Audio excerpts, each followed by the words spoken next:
नमस्कार साथियों, MR study में आप सभी का स्वागत है। जैसे कि आप सभी जानते हैं, आरआरसी ग्रुप डी के लिए साइंस स्पेशल का वीडियो का आज तीसरा एपिसोड है, जिसमें अति महत्वपूर्ण 25 प्रश्नों को सम्मिलित किया गया है जो आपके एग्जाम में टपकने की प्रबल संभावना है। तो आइए वीडियो को शुरू करते हैं। वीडियो को शुरू करने से पहले आपसे एक रिक्वेस्ट है, यदि आप चैनल पर नए हैं तो चैनल को सब्सक्राइब कर लीजिए और बेल आइकन को दबा दीजिए ताकि हमारे द्वारा डाले गए हर एक वीडियो का नोटिफिकेशन आप तक सबसे पहले पहुँचे।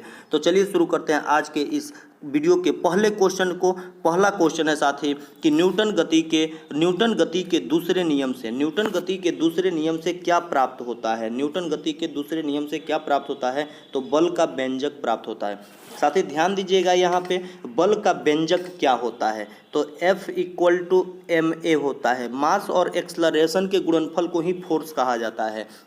मास और एक्सलरेशन के गुणनफल को क्या कहा जाता है? फोर्स कहा जाता है। ठीक, तो बल का मात्रक क्या होता है? तो न्यूटन होता है। बल का मात्रक क्या होगा साथी? न्यूटन हो जाएगा। इसी के साथ जानेंगे कुछ और क्वेश्चन। न्यूटन गति के प्रथम नियम से क्या प्राप्त होता है? फर्स्ट लॉ ऑफ न्यूटन से क्या प्राप्त होता है साथी? तो यहाँ से बल की परिभाषा प्राप्त होता है, बल की परिभाषा मिलता है। ठीक, न्यूटन गति के थर्ड नियम से क्या प्राप्त होता है? तो बल की प्रकृति एवं दिशा का ज्ञान होता है। बल की प्रकृति और दिशा का ज्ञान होता है साथी। इतना सारे क्वेश्चन को ध्यान देंगे। चलते हैं नेक्स्ट क्वेश्चन पे। नेक्स्ट क्वेश्चन है आपका, किसी रॉकेट का उड़ान भरना। रॉकेट का उड़ान भरना किसके द्वारा समझा जा सकता है? तो संवेग संरक्षण के नियम के द्वारा समझा जा सकता है। संवेग संरक्षण के नियम के द्वारा साथी किसी रॉकेट का उड़ान भरना समझा जा सकता है। चलते हैं नेक्स्ट क्वेश्चन पे। नेक्स्ट क्वेश्चन है आपका, यांत्रिक ऊर्जा किसका योग होता है? यांत्रिक ऊर्जा जो होता है साथी, मैकेनिकल एनर्जी किसका योग होता है? तो यह पोटेंशियल एनर्जी तथा काइनेटिक एनर्जी का योग को ही हम क्या कहते हैं? मैकेनिकल एनर्जी कहा जाता है। Mechanical energy = kinetic energy plus potential energy होता है। इस गतिज ऊर्जा तथा स्थितिज ऊर्जा के योग को ही यांत्रिक ऊर्जा कहा जाता है। चल क्वेश्चन पे। नेक्स्ट क्वेश्चन हो जाता है आपका, लालटेन या लैंप की बत्ती में तेल का चढ़ना किस क्रिया का उदाहरण है? लालटेन या लैंप की बत्ती में तेल का चढ़ना किस क्रिया का उदाहरण होता है? तो आपका सही जवाब होगा केशिकत्व का। केशिकत्व का उदाहरण होगा लालटेन या लैंप की बत्ती में तेल का चढ़ना। साथ ही इसी के साथ जानेंगे कि पेड़ पौधों की शाखाओं में खनिज लवण का संचरण किस विधि के द्वारा होता है? पेड़ पौधों में खनिज का संचरण किस विधि के द्वारा होता है? तो आपका सही जवाब होगा केशिकत्व के कारण ही पेड़ पौधों की शाखाओं में खनिज लवणों का संचरण होता है। चलते हैं साथ ही नेक्स्ट क्वेश्चन है आपका, बर्फ पानी पर तैरती है। बर्फ पानी पर तैरती है क्योंकि इसका घनत्व क्या होता है? तो पानी से कम होता है। बर्फ का घनत्व क्या होता है साथी? पानी से कम होता है, इसी वजह से वह तैरती है। जिसका घनत्व कम होता है वह तैरती है। ठीक है, चलते हैं साथी नेक्स्ट क्वेश्चन होता है, ऊष्मागतिकी का कौन सा नियम एंट्रोपी को परिभाषित करता है? तो आपका सही जवाब होगा द्वितीय नियम करता है। द्वितीय नियम के द्वारा एंट्रोपी को परिभाषित किया जाता है। तो पूछेगा आपसे फर्स्ट लॉ के द्वारा किसको परिभाषित किया जाता है? तो फर्स्ट लॉ के द्वारा ऊष्मा को परिभाषित किया जाता है। ऊष्मागतिकी के प्रथम नियम ऊर्जा संरक्षण के सिद्धांत पर कार्य करता है। फर्स्ट लॉ ऊर्जा संरक्षण के सिद्धांत पर कार्य करता है। चलते हैं साथ ही नेक्स्ट क्वेश्चन हो जाता है आपका, रेडियो तरंग की खोज किसके द्वारा किया गया था? रेडियो तरंग की खोज किसके द्वारा किया गया था? तो आपका सही जवाब होगा मार्कोनी के द्वारा रेडियो तरंग की खोज किया गया था। इसका प्रयोग रेडियो दूरसंचार में किया जाता है। किसमें किया जाता है? रेडियो दूरसंचार में किया जाता है। चलते हैं साथ ही नेक्स्ट क्वेश्चन पे। नेक्स्ट क्वेश्चन हो जाता है, 25 डिग्री सेल्सियस पर ध्वनि की चाल समुद्री जल में कितना होता है? 25 डिग्री सेल्सियस पर यहाँ पूछ रहा है साथी, आपके ग्रुप डी एग्जाम में भर के पिछले वर्ष में यह क्वेश्चन पूछे गए थे कि 25 डिग्री सेल्सियस पर ध्वनि की समुद्री जल में चाल कितना होता है? तो सही जवाब होगा 1531 मीटर प्रति सेकेंड। 1531 मीटर प्रति सेकेंड। एक क्वेश्चन और पूछा जाता है, आसुत जल में कितना होता है साथी, तो 1498 मीटर प्रति सेकंड हो जाता है, 1498 मीटर प्रति सेकंड हो जाता है। चलते हैं साथी नेक्स्ट क्वेश्चन पे। नेक्स्ट क्वेश्चन हो जाता है, यदि कोई दो समतल दर्पण एक दूसरे से 90 डिग्री के कोण पर झुके हों तो उनके बीच बने प्रतिबिंब की संख्या क्या होती है। तो प्रतिबिंब की संख्या ज्ञात करने के लिए साथी 360 में थीटा से हम डिवाइड कर देंगे और जो आएगा वही आंसर हो जाता है। देखेंगे यहाँ पे यदि सम संख्या आ जाए, यदि सम संख्या थीटा से डिवाइड करने पर 360 में सम संख्या आता है तो आंसर आपका सम संख्या में से एक घटाकर होगा। ठीक, यदि आपको विषम संख्या प्राप्त होता है 360 में हम थीटा से जब डिवाइड करेंगे, यदि विषम संख्या प्राप्त हो जाएगा तो वही आपका सही आंसर होगा।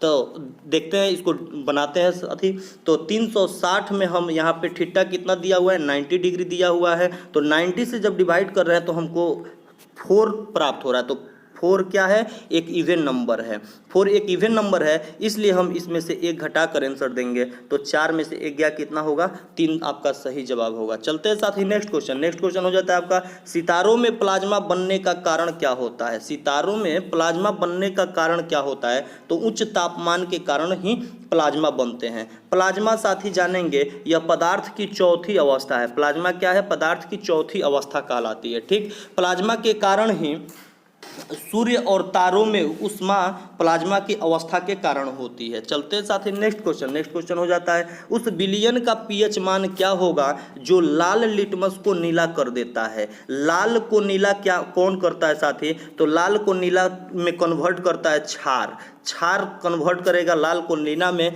तो यानी क्षार का पीएच मान कितना होता है, 7 से अधिक होता है। इसलिए उस विलयन का पीएच मान क्या होगा, 7 से अधिक होगा। यदि नीला से लाल कन्वर्ट करता तो 7 से कम होता। उदासीन विलयन का पीएच मान कितना होता है, तो आपका 7 आंसर हो जाता। आपका किस प्रकार के ऑक्साइड अम्ल तथा क्षार दोनों से अभिक्रिया करता है। तो अम्ल तथा क्षार दोनों से अभिक्रिया किस प्रकार के ऑक्साइड किया था, उभयधर्मी ऑक्साइड। उभयधर्मी ऑक्साइड दोनों प्रकार के से अभिक्रिया करता है। उभयधर्मी ऑक्साइड हो जाता है एल्युमिनियम ऑक्साइड, जिंक ऑक्साइड और लेड ऑक्साइड। ये सभी क्या हैं, उभयधर्मी ऑक्साइड के उदाहरण हैं। चलते हैं साथ ही नेक्स्ट क्वेश्चन। नेक्स्ट क्वेश्चन है आपका, आधुनिक आवर्त सारणी। आधुनिक आवर्त सारणी जो है ना, उसके समूह एक में मौजूद एकमात्र कौन सा अधातु पाया जाता है। जो समूह होता है, यह ऊर्ध्वाधर कॉलम जो होता है इसको समूह कहा जाता है, जो क्षैतिज कॉलम होता है उसे आवर्त कहा जाता है साथी।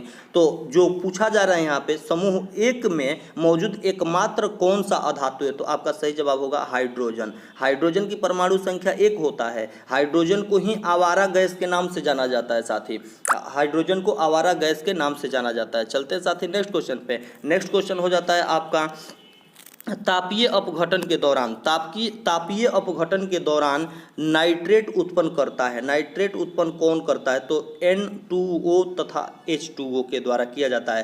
तापीय अपघटन के दौरान अमोनियम नाइट्रेट उत्पन्न करता है, तो N2O और H2O गैस उत्पन्न होता है। चलते हैं साथी नेक्स्ट क्वेश्चन। नेक्स्ट क्वेश्चन है आपका, अनबूझे चूने का रासायनिक सूत्र क्या होता है। अनबूझे अर्थात बिना बूझा हुआ चूना का रासायनिक सूत्र क्या होता है, तो कैल्शियम ऑक्साइड होता है साथी, CaO कैल्शियम ऑक्साइड। यह बिना बुझे हुए चूने का रासायनिक सूत्र होता है। यदि इसमें पानी मिला दिया जाए, जल के साथ अभिक्रिया करवा दिया जाए, तो यह बुझा हुआ चूना के नाम से जाना जाएगा, जिसका सूत्र होता है CaOH का होल 2 होता है, कैल्शियम हाइड्रोक्साइड। कैल्शियम हाइड्रोक्साइड बुझा हुआ चूना का रासायनिक सूत्र होता है। चलते हैं साथ ही नेक्स्ट क्वेश्चन। नेक्स्ट क्वेश्चन है आपका, LPG का मुख्य घटक क्या है। LPG का मुख्य घटक क्या होता है, तो आपका सही जवाब होगा ब्यूटेन तथा प्रोपेन। LPG में गंध का कारण कौन सा होता है, तो आपका सही जवाब होगा इथाइल मार्कोप्टेन। इथाइल मार्कोप्टेन के कारण LPG में गंध होता है। साथ ही ध्यान देंगे, CNG में मुख्य घटक क्या होता है, तो आपका सही जवाब होगा मीथेन। मीथेन CNG का मुख्य घटक होता है। दोस्तों, चैनल पे नए हैं तो चैनल को सब्सक्राइब कर दीजिएगा तथा बेल आइकन को दबा दीजिएगा। और हमारे इस चैनल पे टॉपिक वाइज करंट अफेयर का वीडियो अपलोडेड है, आप उसे जाकर विजिट कर सकते हैं। तथा SSC GD special static GK का भी उसमें सीरीज चल रहा है उसको भी विजिट कर सकते हैं। चलते हैं साथ ही नेक्स्ट क्वेश्चन पे। नेक्स्ट क्वेश्चन है आपका एल्केन का सामान्य सूत्र क्या होता है। एल्केन का सामान्य सूत्र क्या होता है, तो CnH2n+2 एल्केन का। यदि आपसे एल्कीन पूछे, एल्कीन का क्या हो जाएगा, तो CnH2n हो जाएगा केवल। यदि एल्काइन पूछे, आयन आ जाए साथ ही, तो आपका हो जाएगा CnH2n-2। CnH2n-2 एल्काइन का होता है। चलते हैं साथ ही नेक्स्ट क्वेश्चन। नेक्स्ट क्वेश्चन है आपका सेरोलॉजी में किसका अध्ययन किया जाता है। सेरोलॉजी में किसका अध्ययन किया जाता है, तो छिपकली का। छिपकली का अध्ययन किया जाता है सेरोलॉजी में किया जाता है। इसी के साथ जानेंगे साथ ही प्लांटियोलॉजी में किसका अध्ययन किया जाता है, तो प्लांटियोलॉजी में जीवाश्मों का अध्ययन किया जाता है। चलते हैं साथ ही नेक्स्ट क्वेश्चन पे। नेक्स्ट क्वेश्चन है सिल्वर का अयस्क है। सिल्वर जो है उसका मुख्य अयस्क कौन सा होता है, तो रूबी सिल्वर तथा हॉर्न सिल्वर। रूबी सिल्वर तथा हॉर्न सिल्वर सिल्वर का प्रमुख अयस्क हैं। चलते हैं साथ ही नेक्स्ट क्वेश्चन। नेक्स्ट क्वेश्चन है जंतु कोशिका में क्या नहीं पाया जाता है। जंतु कोशिका जो है उसमें क्या नहीं पाया जाता है, तो कोशिका भित्ति नहीं पाया जाता है। जंतु कोशिका में कोशिका भित्ति नहीं पाया जाता है। चलते हैं साथ ही नेक्स्ट क्वेश्चन। नेक्स्ट क्वेश्चन है आपका शुक्राणु एवं अंडाणु का निर्माण होता है, कहाँ पे होता है। शुक्राणु एवं अंडाणु का निर्माण मियोसिस के द्वारा होता है। मियोसिस के द्वारा शुक्राणु एवं अंडाणु का निर्माण होता है। चलते हैं साथ ही नेक्स्ट क्वेश्चन पे। नेक्स्ट क्वेश्चन है आपका मानव शरीर की सबसे बड़ी यांत्रिक अंग कौन सा है। आंतरिक अंग कौन सा है, तो यकृत, लीवर या जिगर कह सकते हैं। यकृत, लीवर या जिगर, यह मानव शरीर की सबसे बड़ी आंतरिक अंग होता है। लीवर यकृत के द्वारा ही साथ ही पित्त का निर्माण होता है। पित्त का निर्माण किसके द्वारा होता है, यकृत के द्वारा होता है, और यह पित्ताशय में जाकर एकत्रित हो जाता है। चलते हैं साथ ही नेक्स्ट क्वेश्चन पे। नेक्स्ट क्वेश्चन है एक व्यक्ति अपने भोजन में प्रोटीन को ज़्यादा मात्रा में लेता है तो वह अधिकांशतः क्या उत्सर्जित करेगा, तो यूरिया को उत्सर्जित करेगा। वह यूरिया को उत्सर्जित करता है।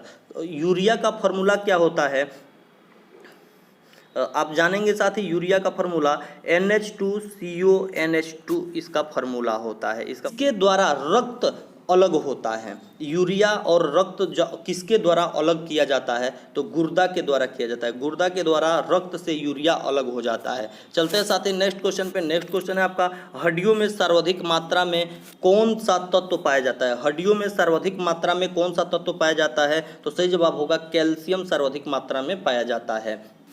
कैल्शियम कितना प्रतिशत पाया जाता है, तो 98% पाया जाता है। चलते हैं साथ ही नेक्स्ट क्वेश्चन तथा इस वीडियो के लास्ट क्वेश्चन है नाखून काटते समय दर्द नहीं होता है क्योंकि नाखून मृत कोशिकाओं के द्वारा बने होते हैं जिनमें रक्त का संचरण नहीं होता है।